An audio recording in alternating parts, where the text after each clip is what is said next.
Hello, everybody. Charles from GMAT Ninja here. Welcome to episode number 5 of Epic Admission Stories. With me today, Melody Jones, founder, Vantage Point Admissions Consulting. And we've got 3 stories that all kind of cohere nicely today. So if you have an employment profile that makes you think, I don't know if I can get into a top school, this is the video for you. We've got 3 candidates. We've got Julia, who has an events and promotions background, no clear career vision, got into a really good school. Ahmed from Turkey, 4 months unemployed, 635 GMAT, wants to get into private equity, but he works in bank operations and has less than 3 years of work experience, including a 4-month employment gap.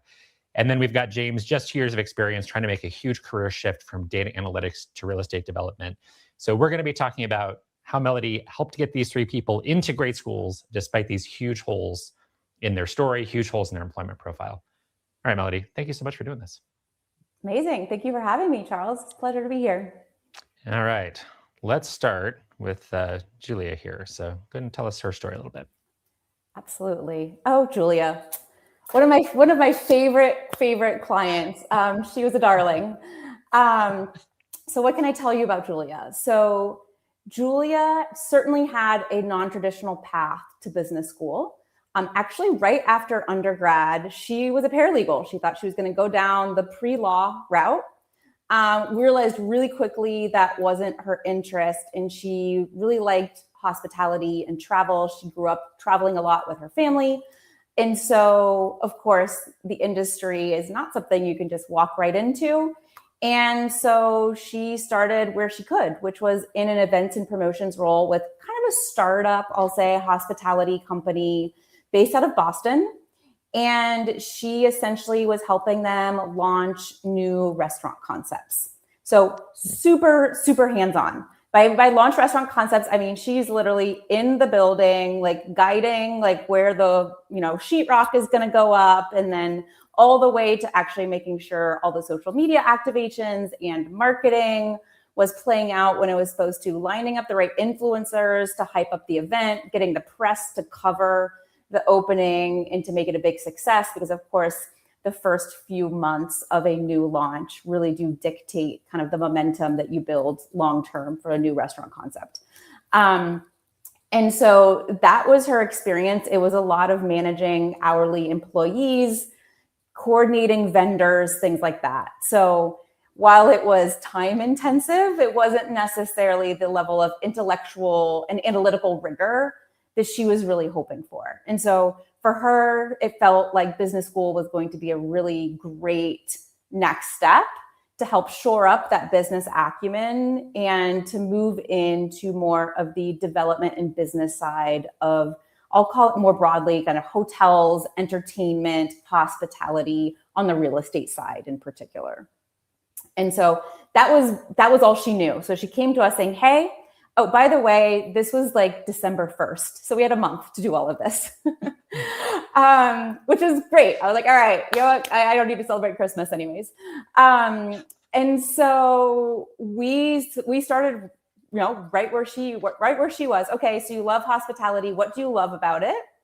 What is it that makes you want to stay in this industry? And what have you learned, right? What have you learned from the ground level that maybe somebody who started off, as an investor, right, and then turns developer might not understand? And that was really the foundation that we created as part of her story, saying these are the things that I've learned, these are the mistakes that I see, and these are the opportunities that I would want to pursue as a developer long term. And then she sort of started building out this idea of a concept that she might want to launch long term. And so, okay, all right, so you work in events and promotions now. You want to launch your own hospitality concept way into the future. What is the gap, right? MBA step 1. What is that next step? So short term, it might be, in her case, what she got really excited about was either to work more in kind of real estate investing, so to understand more of the financial nitty gritty. She didn't have a finance background though, so she recognized that might be a bigger leap depending on the hiring environment. And then the second piece could also be to work more in a strategy and business development role for a large hotel company, like a Marriott or something like that. So that was sort of the plan that she mapped out. We mapped out together with her. And the other piece of it too was that she had a lot of leadership experience, even though she kind of dismissed it because she felt like it wasn't formal management, and it wasn't, managing individuals in a highly, in an office context, right? It wasn't sitting around a boardroom. It was, standing on a concrete floor in the middle of a half-built building. And so for her, it was really kind of wrapping her head around how those experiences were valuable and would be a valuable contribution to an MBA classroom. And then translating those, of course, into a resume that doesn't, I would say, doesn't over inflate what she did, but also helps the reader understand how this would translate into an MBA context and ultimately a business context, a management context. So that was her story. That was what she applied with. She was really, really excited about it. She had a lot of conviction. That's what I really loved about it. This wasn't like, okay, I guess I'll just tell this story for my applications. This is something she's like, I'm going to go do this. And so she applied to 4 programs. She applied to Harvard, Wharton, Columbia Business School, and INSEAD. She was not accepted, or she was not invited to interview at Harvard, which we both knew was going to be a stretch anyways. Her GRE score was very mixed. So it was a 161 quant, 170 verbal, I believe. I think you actually have the notes, so correct me if I'm wrong on that. That's okay. Yeah, great. And so again, the quant was something that was weak on her profile anyways. And so we did a lot to emphasize that through writing the optional essay. And it was also something that her recommenders were in a position, one of her recommenders was in a position to speak to, because there was one like budgeting project she'd worked on with him. So she had him talk about that in the letter of rec, or suggested that he talk about it. Ultimately, it was his decision, but I believe he did. And so that was the overall strategy. She applied to Harvard, Wharton, Columbia, INSEAD. Was not invited to interview at Harvard. She was invited to interview at Wharton and ultimately waitlisted, but she was accepted to Columbia and INSEAD. Awesome. So really great outcomes. She was really excited. And of course, any of those options were going to completely transform her career next steps. And most importantly, set her on a path that she was truly excited about and would truly make that investment in an MBA worthwhile. Okay, so much going on here that I'm curious about. So she is definitely not in a typical MBA feeder job. Like these jobs that are hospitality, events, promotions, so social media, hype campaigns. I mean, it's interesting, fun work. I can't think of very many people I've seen over 25 years with a background even vaguely similar to that who've ended up at Columbia or INSEAD or anything like that. Right. How many years was she doing that work? And were there at least some promotions in there? What did it look like on paper as far as the upward trajectory? Yeah, so she had 4 years of experience total. So 1 year essentially as a paralegal, that was her starting point. And then she had 3 years in this events and promotions position. She did not have any formal promotions because this was such like a startup type of environment that like she was just hired, I think, as like the director of events and promotions or something from the get-go. And that's just kind of what she was. But she was essentially the only person doing that. So I think the title was not necessarily indicative of a level of seniority. It was just like, this is the hat that I'm wearing and I'm owning this world. Amazing. Okay. Yeah. As she got into interviews, and apologies, Melody, if I'm asking you, I'm getting into some nitpicky little details that you may or may not know from, I don't know what Julia didn't tell you kind of during that process. I'm really curious about how schools, what they were curious about as she got to the interview phase. Yeah. Because again, such a non-traditional background in terms of just not seeing a lot of people applying to this level of MBA with a background like that. No promotions, right? And very flat structure. So if I were interviewing somebody like that, I would probably be inclined to really dig into, okay, I want to hear more about what day-to-day life is. What is leadership like in this environment? And how does this really connect to your goals? I'd also be kind of curious about the quant end of it. 161 is fine, I guess. But if she's not doing the kind of analytical work that most pre-MBA candidates are doing, you kind of wonder, well, how's she going to do? Maybe she'd be fine in school, but how's she going to do when she gets into an environment like that? So anything you can say about kind of what the schools ended up being curious about as they met her? Yeah. Well, it's interesting because the 3 programs that she interviewed with are all student or alumni-led interviews.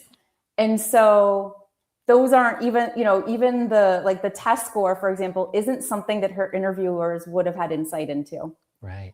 And so, what she ended up, if I'm remembering correctly, what we practiced a lot, and this was spot on because this was very much the focus of her interviews, was really to understand like the challenges that she faced and how she overcame them. Right. Because when you have that level of responsibility, right? Like, let's say a launch they weren't able to, they planned everything. And then for whatever reason, something silly didn't happen. Like, I don't know, the paint color wasn't available. Right. And they had to like adjust on the fly, but then the interior designer is freaking out because that wasn't the paint color that they had chosen for the concept. Right. Like things like that happen on the ground. And so a lot of what she did was just calming people down and aligning everyone around a solution, because there's a lot of emotions that are flaring, a lot of pressure that people are feeling. And a lot of times, these aren't folks that are necessarily trained in a way that, some of us were growing up in very corporate environments to kind of act professionally and to guard your feelings and think about what you say, right? It's just like everything goes. And so for her, it was really about, calming down the drama and saying, okay, these are the facts. This is what we're dealing with. These are the solutions. Let's just focus on getting it done and getting everyone aligned on that. And she was really, really good at that. And that was actually something that, I remember now that one of her recommenders, I didn't see both of her letters of rec, but one of her recs I did see, and her recommender was so like genuine in saying how much he just knew that he could trust her, and that like, no matter what came, he's like, Julia just takes care of it. Like, I don't even sweat it when Julia is in charge. Right. And that sense of ownership is something that is going to matter tremendously as she moves forward in her career. Because even if she's walking into an environment where she doesn't know how to do the thing, she's going to figure out a way to get it done. Right. Melody, when I hear stories like this, and I have a background in food and beverage. My dad was a restaurant owner. My grandfather was a restaurant owner. I owned a coffee house for a little bit, 12 years, I didn't know working that. food and beverage. So what I imagine, and again, having seen very few people with backgrounds like hers, where they're in that sort of environment, the chaos of the hospitality industry. I've seen a lot of candidates who are somewhere up the corporate chain at a place like Vail Resorts or Marriott or Hilton, some hospitality chain, or even a restaurant group that's large. But as far as the people who are on the ground dealing with the mayhem of events, of opening a new restaurant, being involved in all of that, you don't see that a whole lot. I imagine that told well, those stories are incredibly refreshing for admissions readers because they're exciting and there's all kinds of craziness happening. And it's the sort of thing that if you work in an office environment, it's almost hard to imagine the types of chaos and the types of personalities. It tends to be an emotional bunch of people that are drawn to that industry. Honestly, they're drawn to the excitement of it. That's what's fun about hospitality. That's what's fun about interior design sometimes too. So I imagine she had some incredible stories. Do you think that leaving aside the leadership part, because it sounds like you two work together to tell a great story about her leadership potential and how she could affect a room full of people trying to get something done, do you think just the excitement of the stories themselves, forgetting about the leadership, do you think that's part of what made admissions readers go, oh, this is interesting, I want to learn more about her? 100%.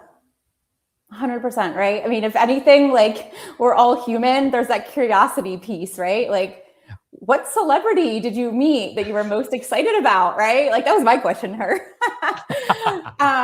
But no, you're absolutely right. It's relatable, and it's something that it naturally draws in your curiosity. Now, that's not enough, right, to get into business school.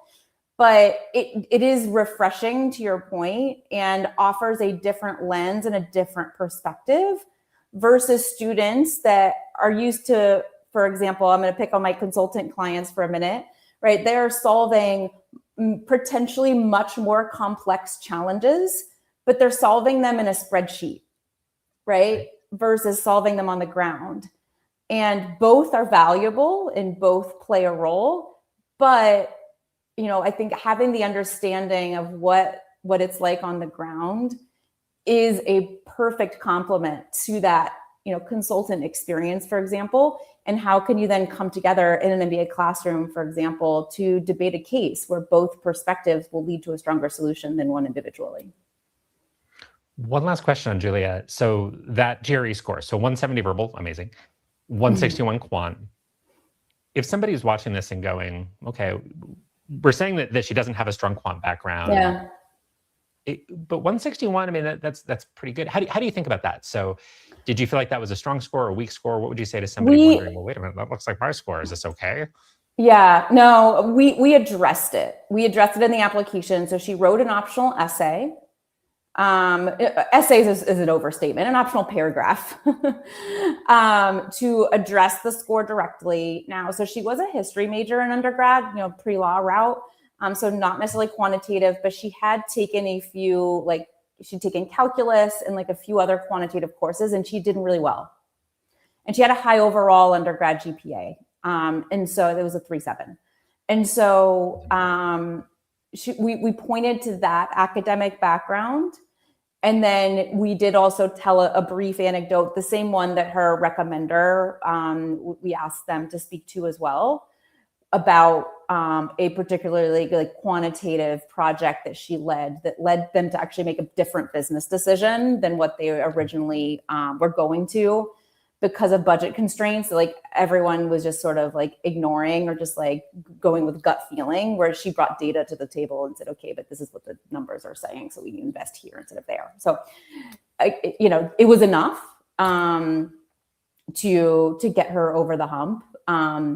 Again, it wasn't something that came up in an interview, to your question earlier, so your interviewers didn't necessarily have context into that, but she did have opportunities to address it. And I think it just also showed self-awareness to understand that this is something that could be a concern for someone reading my profile. And I want to make sure that all of the, the counter facts that I want you to know about are front and center and deliver those effectively. So without overemphasizing a problem, obviously. So instead of kind of hiding the weakness and hoping that admissions committees didn't notice, it's, hey, address it head on, make sure 100%. That they know that that you're aware of it and you're going to address it. Yes. Never hide it. They're going to notice. They're going to notice. All right. I love it. Julia, if you're watching, if you're ever in Denver, let's hang out. We'll take an interesting restaurant. All right. Getting some, we'll move on to the next candidate in just a moment, but got a couple questions from live viewers. That is enough, Adams. Great handle. If an applicant has a strong professional background, but a relatively average undergraduate academic record, what parts of the application carry the most weight in balancing that other than the GMAT? So what do you do if the academic record's kind of meh? Yeah. Well, you got to include the GMAT in that equation, because that's going to be a big data point to help counterbalance the other part of your academic record, right? Academic record serves a couple of different purposes in the admissions review process. One is a predictor of your ability to handle the rigor of an MBA program, because as much as the MBA is a holistic experience, academics are a big part of it. And they want to make sure that you're not going to drown, right, in a high-level corporate finance class, for example. So that's one. I mean, number two is also just a measure of competitiveness, right? It's a measure that they can assess you along the same frame as other applicants. And so really, when you think about, okay, what role does this play in my application? And they look at it to understand how you compare to others, and can you handle the rigor of a program, and have you succeeded in an environment like this in the past? But professional experience is more recent.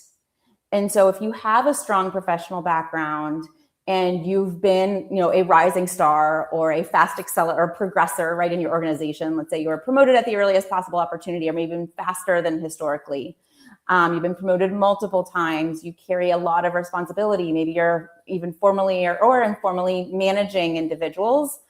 All of those experiences will matter just as much. Now, I cannot add a quantitative number to that, right? It's not a formula, but it will help counterbalance the story that academic profile tells, in terms of, okay, this is what happened, 4 or 5 years ago when I was in college, but also this is how I performed in a professional setting, and these are the ways maybe that I've even been able to overcome maybe some of the errors in judgment or the poor discipline or whatever it was that led to a poor undergraduate track record as well. I don't know what we're talking about instead of, average, I think there is a fine line where if your profile's average but not low, you don't necessarily want to write an optional essay about it because it feels like overkill, right? And it feels like you're trying to like prove something that isn't necessarily needing to be proven. So that's a little bit where the art of admissions comes in, and maybe get a second opinion on that. And I think sometimes we see people who see their academic background as average because they went to a less prestigious school. Good point. But performed really well at that school. So Yeah. let's say that you went to a school that's ranked number 56 in your country and nobody's ever heard of it, but you crushed everything there. I wouldn't think of that as average. It lacks prestige, but you certainly showed that you're academically capable and you did great in your quant classes. So a lot of devil in the details there. 100%. And like what your major was matters too. I worked with a young woman a few years ago who got into both Harvard and Stanford with a 3.4 GPA, but she was a math major, which you don't see very many of. But not an Ivy League, but at a very reputable institution. And so again, that was taken into context. And sometimes schools do try to take into account that average grades are different at different universities and in different majors. So a math major at, I'll pick on a random state school. We'll pick on the University of Iowa because I'm from Iowa. By all reports, they're not messing around. It's actually harder to get high grades there than it is at Stanford in economics, where everybody gets an A unless you don't show up. So schools tend to be pretty good about trying to put that into context. And if you have a worry about it, if you say, well, actually, my major 3.4 was really good, tell schools. Yes. Yeah.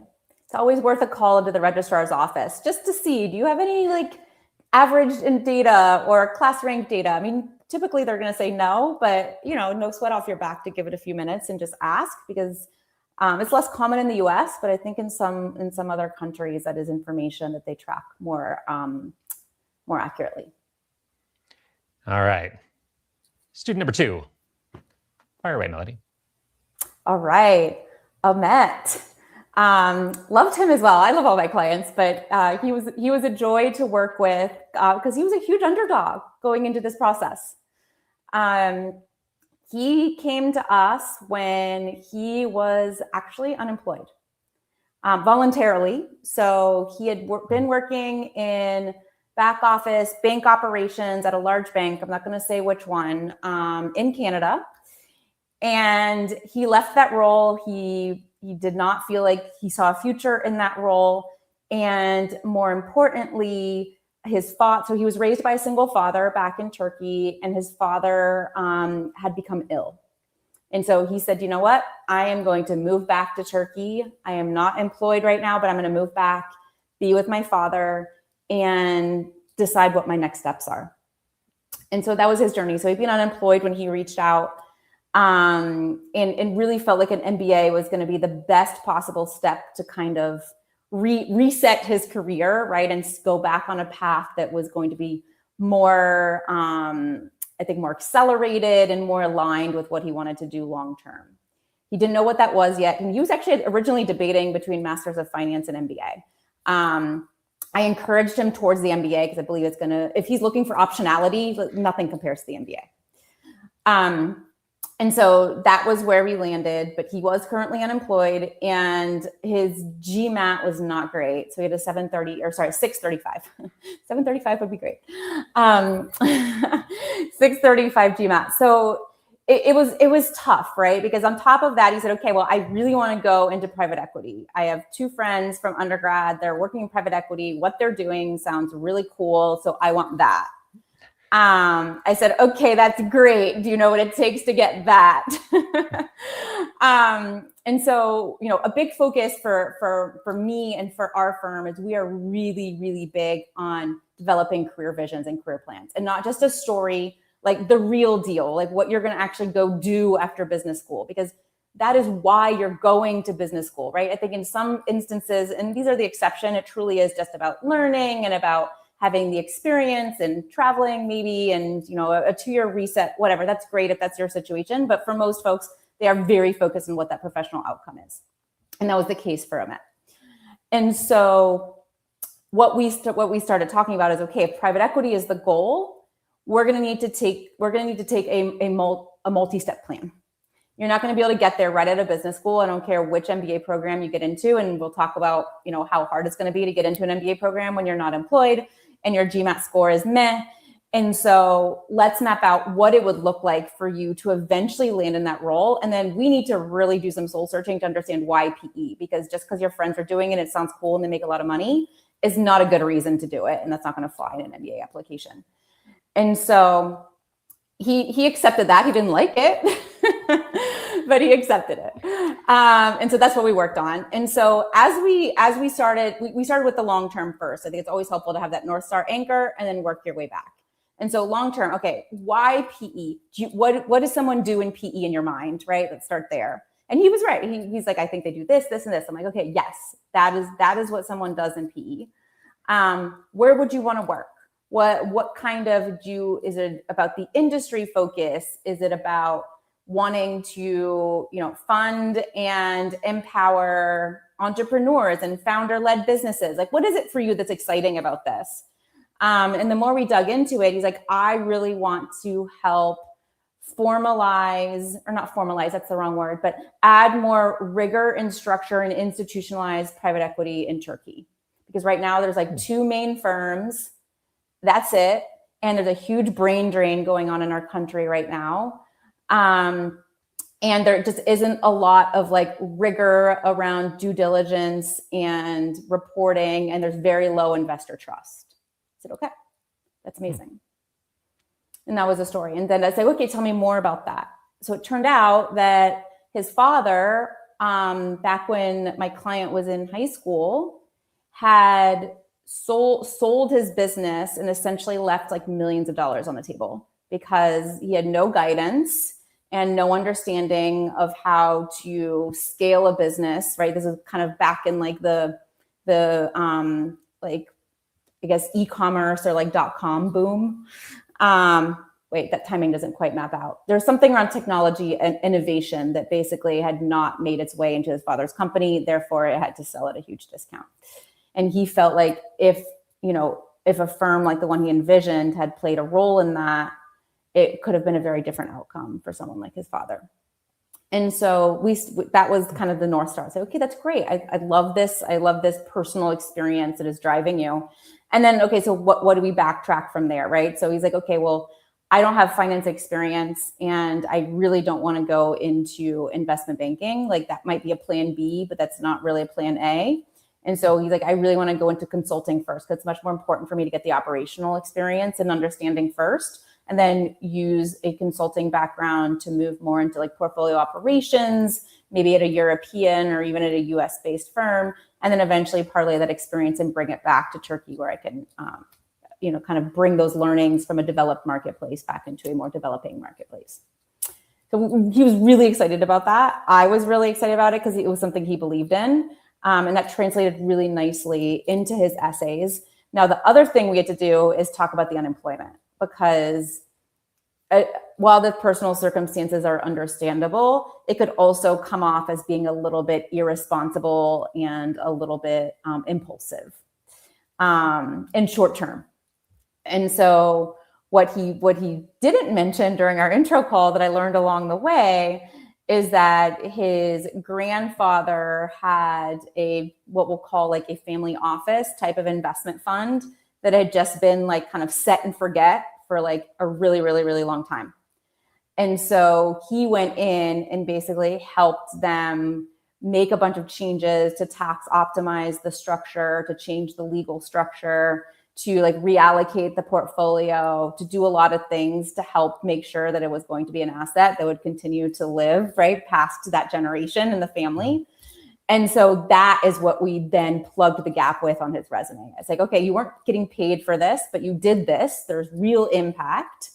You have the receipts, right? And so let's put this in your resume. So that's how we filled the gap. It wasn't employment per se, but it was certainly something that that he spent a lot of time doing. So he wasn't just sitting on his hands and playing tennis. So that was the story. It was, he was focused on European programs. He felt like he would have a better chance with his story. It made more sense, right? Since he wanted to go back to Turkey. but also with his GMAT score. Because my experience has always been that European programs tend to kind of have a wider range of acceptable scores in their admitted classes because they really are solving for that diversity. And so that was something that played in his favor. And he ultimately was accepted to LBS, which was his top choice all along. And so we're really happy with that outcome. Awesome. Okay. One of the things you mentioned, he was originally potentially considering a master's in finance. Yeah. And it sounds like he was debating between master's in finance and MBA. We run into folks like that every once in a while who say, well, I want to do something finance related. How do you make that decision? So who should go pursue a master's in finance? What sort of candidate is going to be better served with that? And what sort of candidate is going to be better served with an MBA? Yeah. Well, I think for him, the reason is that he actually didn't think he could get into an MBA program. He was like, I'm unemployed. I have this bad GMAT score. I've taken it multiple times. It's not going to go anywhere. Like this is what it is. And so he was like, I probably need to I would rather go to a better brand MFin than a lower brand MBA. And I said, well, what if you can do both? What if you can have the brand and the MBA? Because I think the MBA is going to actually give you a lot more of what you're looking for. You are looking for optionality. And I'm not saying that you couldn't get there with an MFin, but I'm just saying if you're just talking about chances, you're gonna have more shots at goal with an MBA. And I think the network is going to be much more valuable to you, both short-term and long-term. And in the event that, there are multiple paths that you might want to take, right? In the short term, the MBA is going to make those multiple paths as viable as possible. Because it was interesting because he said MFin, but he's like, I really don't want investment banking. Also because I think he knew his friends that did investment banking. He's like, I don't want that life. I'm like, I don't know if consulting is that much better, but okay. I guess you get to travel more. Take that as you will, but that was really his mindset going into it. So back to your original question around what kind of applicant, I think applicants that are very focused and need really a foundation of technical acumen, and just really want to basically level up their skill set in one particular area because they're on a path and they want to just keep going in that linear path. I think that's what a specialized master's is perfectly geared towards. But I think an MBA, right, is by design a general management education. An MBA is about optionality. Now, obviously, you want to go into it knowing what you want to get out of it because that's how you actually get the most out of your MBA experience. But it's not to say that things might not change along the way based on new things you learn or new experiences that you have or a class that you take or a person you meet, right, who sheds light on another option you hadn't considered before. So I think there's a lot more of that in an MBA program than you might get in an MFin. And so I wanted to push him towards going for the gold, right? Don't settle for bronze, go for the gold. So this idea of helping applicants communicate their career vision, or in some cases even discover it, right? So often there's these intermediate steps. So an applicant comes to you and says, here's my long-term goal. And sometimes you need some intermediate paths in your career to get there. Here's my question. If this gets clipped and put on social media, I might look like an idiot asking it, and that's okay. I've met a lot of applicants over the years who come in and say, yeah, I'm at a point in my career. I'm at this job. It's terrible. I need to get out of it. I need to go do something else. I don't know exactly what yet, but the deadline's in a month and I just need to write the thing. Yeah. So not infrequently, I've seen candidates, I've even helped candidates kind of invent a career vision because lacking any specific thing they want to do, we kind of go, well, I understand why you want out of your current situation. Excuse me, getting into an MBA program will buy you some time to explore, figure out what you want to do. You have some general ideas, you have some big directions. And on one hand, I'm very sympathetic to somebody who goes, right, this is a step that makes sense. I know I want to be somewhere in business, don't know exactly where. So they end up writing something that sounds credible. Where I'm going with this question is the distinction between that and working with somebody to really get to a truly genuine one. Yeah. And my conjecture on all that, Melody, is okay, somebody can get in with a career vision that they communicate clearly, communicate well, communicate with conviction. They're not really sure about it. They're going to get to business school, explore, and go do something else. That's okay. That can work. Where I really worry about that type of candidate that's kind of made up a career vision that looks good is that the risk is they get to business school and go, wow, I'm investing hundreds of thousands of dollars, including my lost wages, and maybe this was never the right thing. Yeah. So maybe my question is, how do you, when somebody walks in and they're murky, because a lot of people are murky about what they want to do, how do you handle that? Do you encourage people to take another year and think about what they want to do?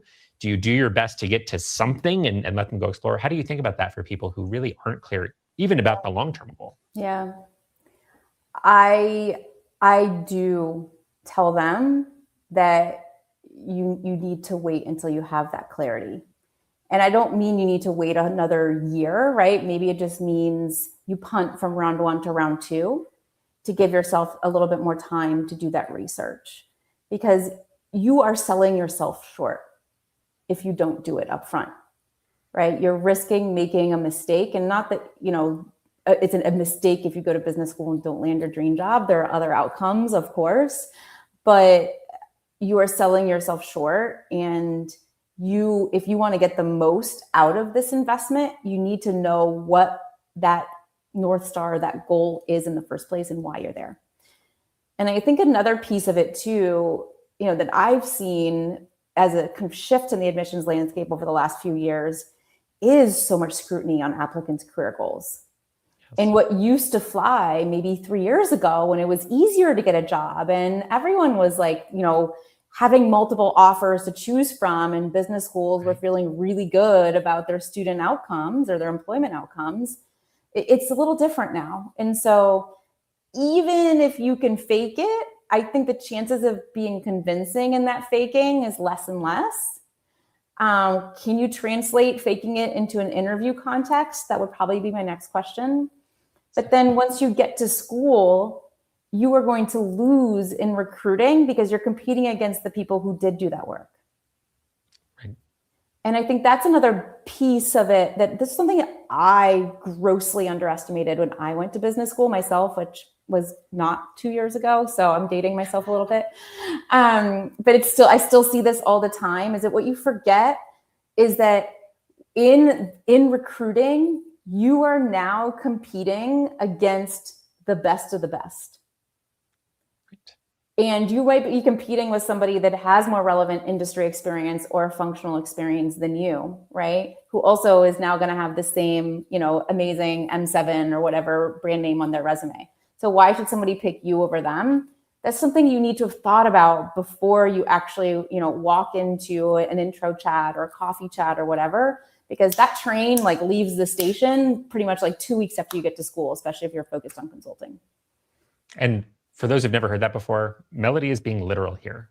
Recruiting games start almost immediately. It's orientation, and then you're in the fire. Well, if not before, right? Consulting firms have those pre-MBA experiences. Really, it starts when you get your acceptance letter. Yeah. The ink is barely dry on that first deposit you just put down. All right, random question. Just scrolling A2A2. Thank you for this. Not even a question here, I think more of a comment. So part-time MBA averages tend to be lower for part-time than for full-time programs at the same institution. 635. So I'm at the student we were just discussing. 635 on the GMAT, got into LBS. But that seems to be competitive even for top part-time programs. Melody, anything you'd like to say about that? Difference between part-time and full-time admissions, and Sure. Yeah, the average scores tend to be lower. Why is that? Yeah, it comes down to competitive dynamics, right? When you think about full-time MBA admissions, these are the school's flagship MBA programs, and they get the most applications, because of the flagship programs, but also because they are getting applications literally from students all around the world. Whereas a part-time program, and it's a residential experience, right? You move to that city or to that campus, and then you go through your 2 years of MBA program like it's your whole life. Whereas a part-time program, because it's part-time and you remain employed while you're attending the school, it draws from a much more narrow geographic region, because tactically you need to be able to go there every week, right? So you're not going to fly from, I mean, maybe people do it, but you're going to be less likely to fly from, Sacramento to Chicago every week. It's just going to be a very difficult lifestyle to manage. And so because it draws from a more narrow geographic region, the selectivity of that program is less.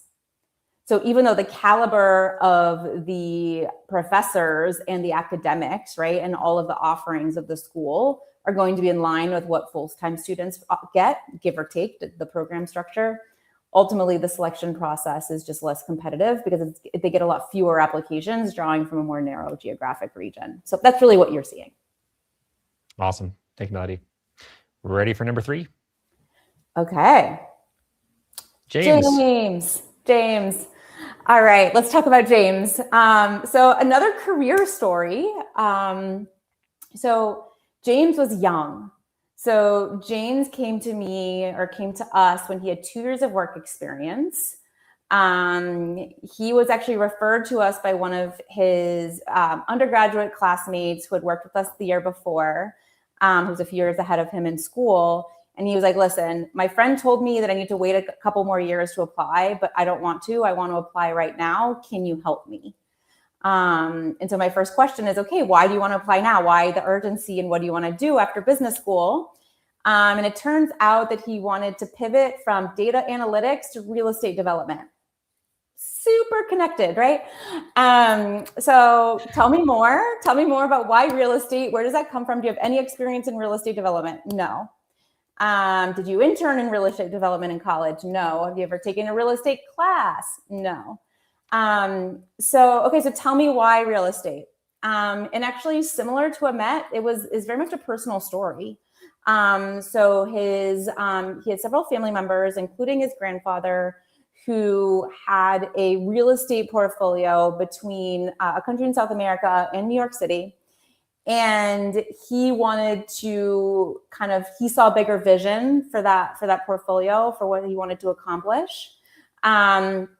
And started to get really invested in what he felt like, could really become like a full, like generational family business, when his grandfather passed away.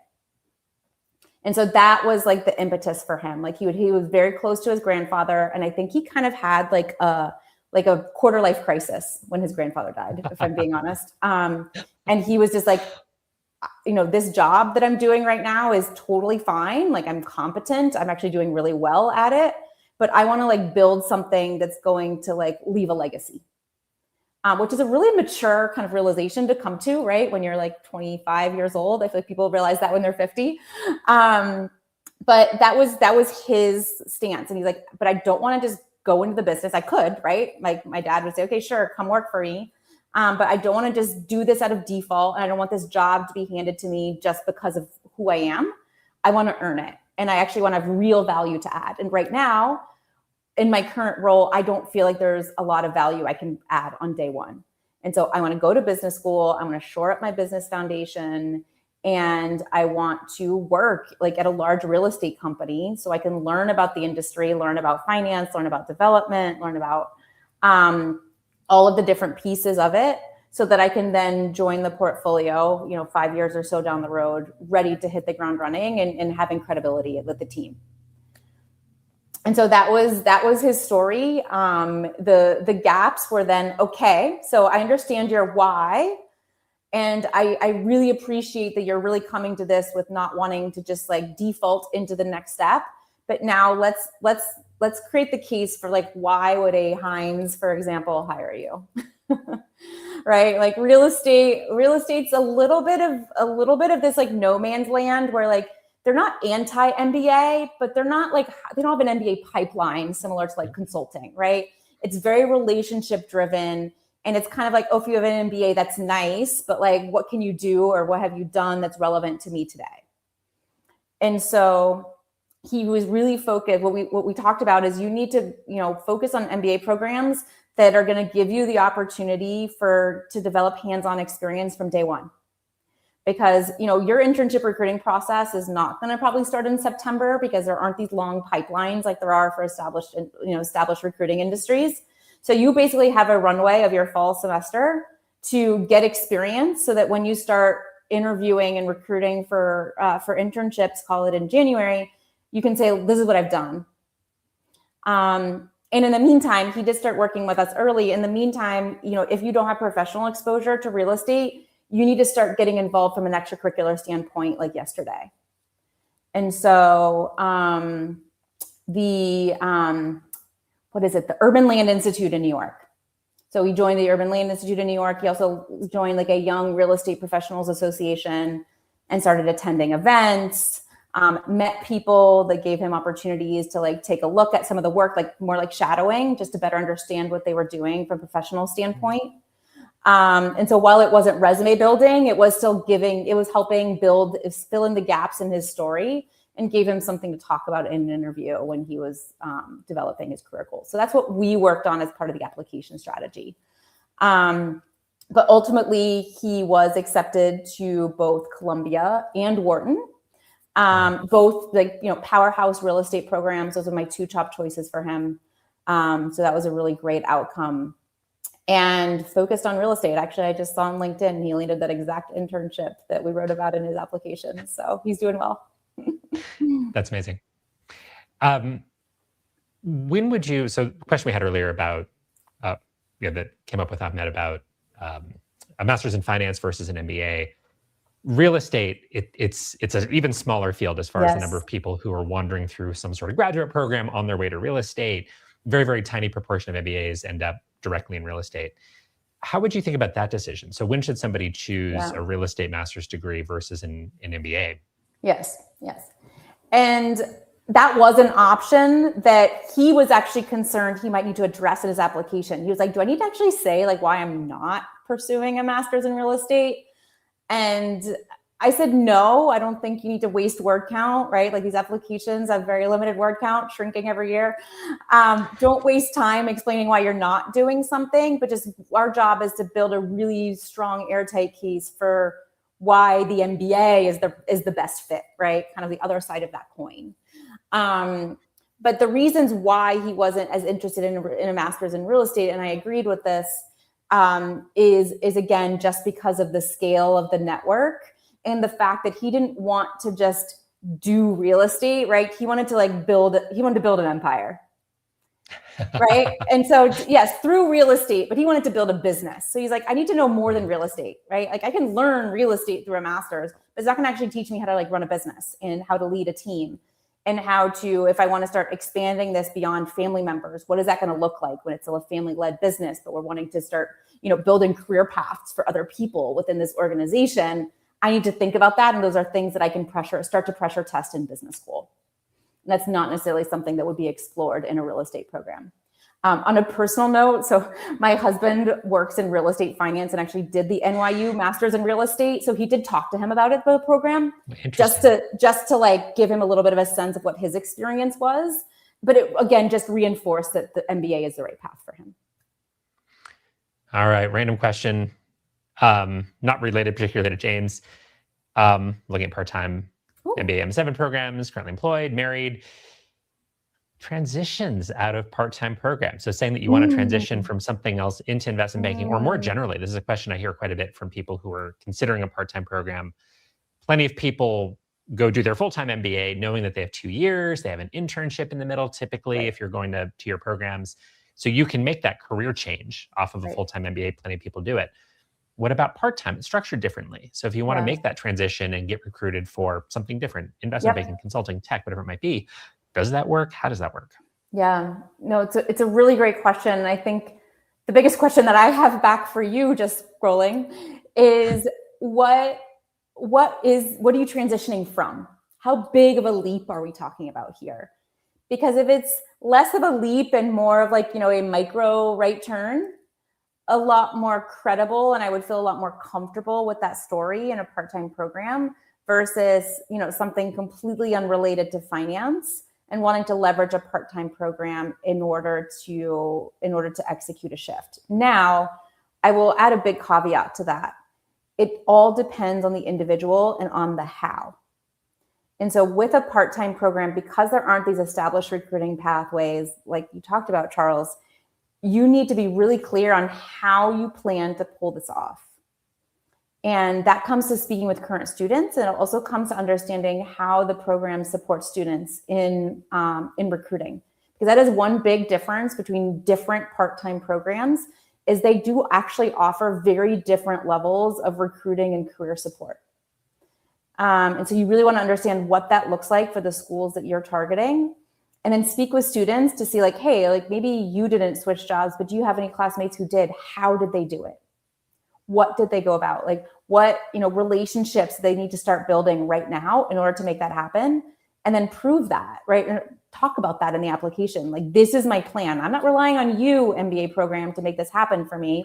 I'm going to leverage the knowledge and skills that I'm gaining in your program to, do X, Y, Z that is a proven pathway that so-and-so has already done and worked out really well for them. And so I'm inspired by the journey that they took. And also this is my plan B, right? If that doesn't work out. So I think just really showing that you understand exactly what you're getting yourself into and you have a clear plan versus just saying like, oh, well, I just hope it works out, right? It's the hope and a prayer strategy that does not work. And that will give them pause and say, okay, can we support this individual?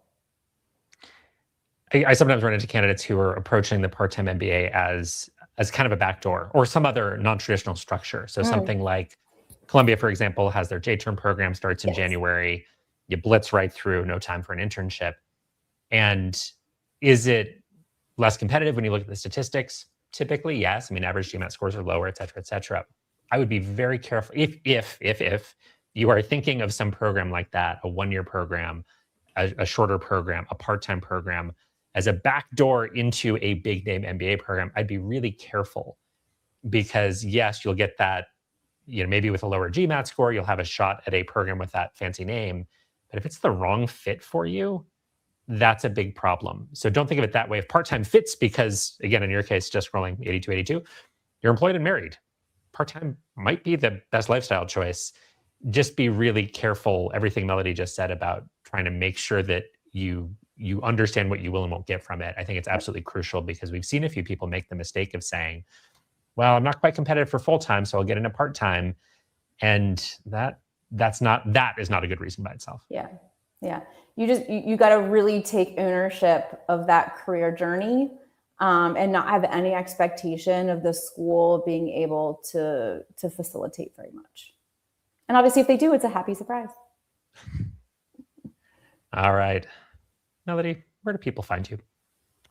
Ooh, great question. So I'd like to point you to our website, vantagepointmba.com. I would love to chat with you. I would love to speak to you individually about your application. I would love to understand a little bit more about your MBA goals, why you want to get an MBA, and how we can help you bring those to life. And so if you want to speak with me or these beautiful members of my team, also pictured on the slide, Tim, Karen, or Sarah, one of us will be speaking to you live over Zoom, and you can request a consultation by filling out the form on our website. Awesome. One thing I'll throw in here, since I talk to a lot of admissions consultants, and Melody, please interrupt me if this is unfair. I feel like you go deeper on the career, like thinking about career, not just thinking about career for the sake of application. No. It sounds like you're giving a lot deeper career advice than some consultants do, who are focused 100%. More on just the outcome of, hey, tell me what MBA you want to go to and we'll help you get in there. And that's wonderful. And a lot of consultants who think that way are wonderful, wonderful consultants, get great results. Hearing you talk about all this, it sounds like you are so much more ingrained in, okay, let's think about all of the different pathways out there. And it sounds like the whole team kind of is geared that way. Absolutely. And that is my purpose. That is why I built this company. That is how I build my team. Career paths are not linear anymore. Like portfolio careers, if you will, are the norm. But it can feel really scary. And sometimes, it's overwhelming the options that you could pursue. And a lot of times you're also just driven by trying to get away from something you don't like versus knowing exactly what that thing is you're running towards. And so having a partner that can help give you that clarity and empower you to make the best possible decisions for you. I mean, I can't imagine anything better. Awesome. Melody, thank you so much for doing this. Everybody, thank you so much for watching. If you enjoyed this, please hit the like button. Please subscribe. If there's anything else you want to see out of these admissions videos or out of GMAT Ninja Wednesdays live videos coming up, we'll have some podcast premieres, some quant videos, some data insights videos, anything particular you want to see. Tag me, any of the socials at GMAT Ninja or at GMAT Club. Same handle, GMAT Ninja. All right. Thanks so much, Melody. Thank you, everybody, for watching, and we'll see you next time. Thanks, everyone.